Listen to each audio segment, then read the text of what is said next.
Hello everyone! Today's joke of the day is, what time does a duck wake up? Stay tuned to find out. Our learning target for today is, I can find the x and y intercepts of a linear equation. Okay, so remember, the x-intercept is where our graph crosses the x-axis, okay, or where y equals 0. Okay, I'll write that right here, because that's where y equals 0. And then the y-intercept is where x equals 0. So in order to find those, we are going to find the x-intercepts, we are going to substitute 0 in for the y into our equation, and then solve for x. And then to find the y-intercept, we'll substitute 0 in for x and solve for y. Okay, so we are going to find the x and y intercepts for the following equations. Now this rule works no matter what form our equation is in. Okay, so the first one we'll find our x-intercept. For this first example of 2x plus 4y equals 16. Now that means we're going to substitute 0 in for y. So we'll take 2x plus 4 times 0 equals 16. And then we're going to solve for y, or for x actually. So we'll have 2x, 4 times 0 is 0, so that just really cancels out. 2x equals 16. And then we solve for x by dividing by 2 on both sides, and we get that x is equal to 8.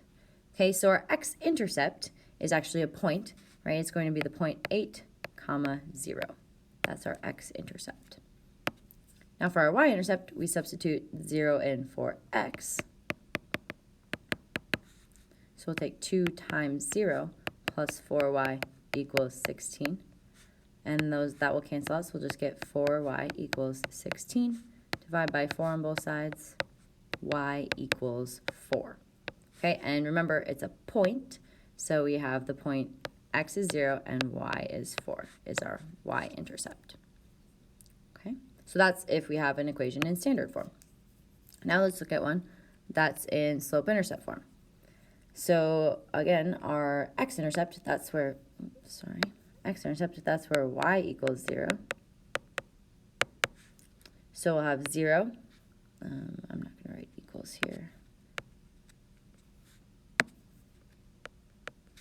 We'll have 0 in for y equals negative 6x minus 6. And now we solve for x. So we'll add 6 to both sides. We get 6 is equal to negative 6x. And then we divide by negative 6 on both sides to get that negative 1 is equal to x. Okay? So if negative 1 is equal to x, that means that negative 1, 0, the point, is going to be our x-intercept. Now our y-intercept, this one is going to be easy because we are in slope-intercept form. So we already really know that our y-intercept is equal to negative 6. Okay, but we are going to just show you how we would find that by plugging in 0 for x anyway. So y equals negative 6x minus 6, and this is kind of showing you, oh, actually I want to plug in 0 for x here. This is going to show you how we get this and how slope-intercept form works. So then y equals negative 6 times 0 is 0. So we just have 0 minus 6. Y equals negative 6. Okay, so you didn't have to go through all those steps if you could just recognize that this is slope-intercept form and then that our y-intercept will be negative 6. But let's write it as the 0.0, negative 6. Okay, let's try another one. So the x-intercept, where y equals 0, we will plug in 0 for y. So we have this negative x plus 2 times 0 equals 3. That will cancel out, so we have negative x equals 3. There's really an invisible 1 here in front of that negative x, so we'll divide by negative 1 on both sides, and x will equal negative 3. So our x-intercept is negative 3, 0.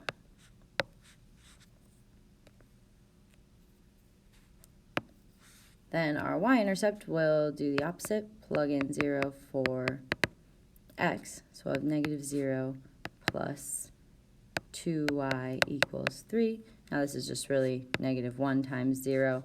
That cancels out. So we have 2y equals 3. And then we'll divide by 2 on both sides.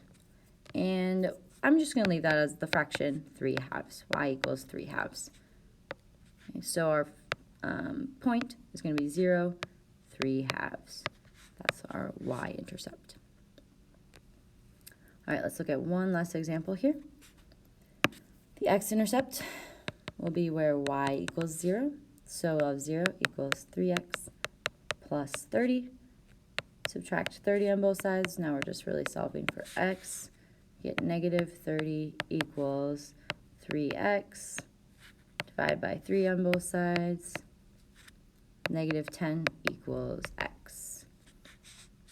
Okay, so our point is going to be negative 10, 0.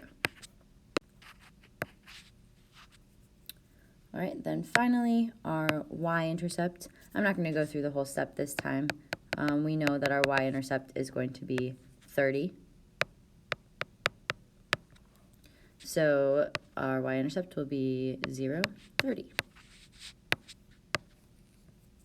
All right, so just be careful which ones you plug in. We're going to substitute 0 in for y and solve for x to find the x-intercept. Substitute 0 in for x and solve for y to find the y-intercept. Now for today's joke of the day. What time does a duck wake up? At the quack of dawn. Thanks for watching and have a great day.